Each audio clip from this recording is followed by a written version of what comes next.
ಸುತ್ತಮುತ್ತ ನೂರಾರು ಶವಗಳನ್ನ ಹೂತಾಕಿದ್ದೀನಿ ಎಂಬ ಪ್ರಕರಣದಲ್ಲಿ ಬಂಧಿತನಾಗಿರುವಂತಹ ಮಾಸ್ಕ್ ಮ್ಯಾನ್ ಚಿನ್ನಗಿನ ವಿಚಾರಣೆ ನಡೀತಾ ಇದೆ.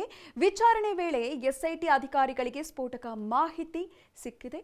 ಬುರುಡೆ ಗ್ಯಾಂಗ್ ಚಿನ್ನಗಿನ ವಿಚಾರವಾಗಿ ಏನೇನು ಪ್ಲಾನ್ ಮಾಡಿತ್ತು ಅನ್ನೋದು ತಿಳಿದು ಬಂದಿದೆ.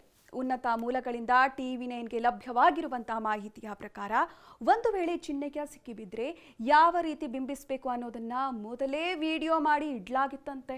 ಅಂದ್ರೆ ಮುಂದೆಗೇನಾದ್ರೂ ಮಾಸ್ಕ್ ಮ್ಯಾನ್ ಚಿನ್ನಯ್ಯ ಬಂಧನವಾದ್ರೆ ಯಾವ ರೀತಿ ಬಿಂಬಿಸಬೇಕು, ಒಂದು ವೇಳೆ ಆತನೇ ಓಡಿ ಹೋದ್ರೆ ಯಾವ ರೀತಿ ಜನರ ಮುಂದೆ ಹೇಳಬೇಕು, ಅಥವಾ ಆತನೇ ಮೃತಪಟ್ರೆ ಯಾವ ರೀತಿ ಜನರಿಗೆ ಮಾಹಿತಿಯನ್ನ ನೀಡಬೇಕು ಅನ್ನುವಂತಹ ಎಲ್ಲ ವಿಚಾರಗಳನ್ನ ಆ ಬುರುಡೆ ಗ್ಯಾಂಗ್ ಪ್ರತ್ಯೇಕ ವಿಡಿಯೋಗಳನ್ನ ಮಾಡಿಕೊಂಡಿದೆ ಅನ್ನೋದು ತನಿಖೆಯಲ್ಲಿ ಗೊತ್ತಾಗಿದೆ.